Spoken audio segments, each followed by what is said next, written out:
Managing team conflicts. Managing conflicts within the team can be a significant source of stress for the leader, causing sleepless nights as they reflect on how to resolve internal tensions. The concern for maintaining harmony and cohesion within the team becomes a heavy burden. In the solitude of the night, the leader reflects on the roots of the conflicts and wonders if they have done enough to prevent or resolve them. They question whether their decisions have been fair and whether they have contributed to a positive work environment. The night brings back memories of past conflicts where resolutions were difficult and emotions ran high. These memories generate concern about how to effectively manage current conflicts.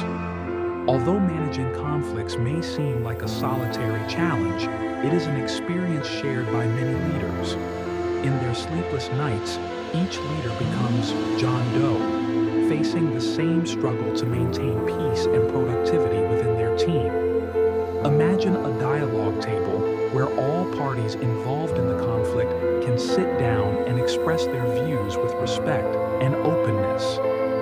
This table symbolizes the pursuit of fair solutions and the commitment to listen and understand others. Let this image guide you in creating a safe and constructive space for conflict resolution.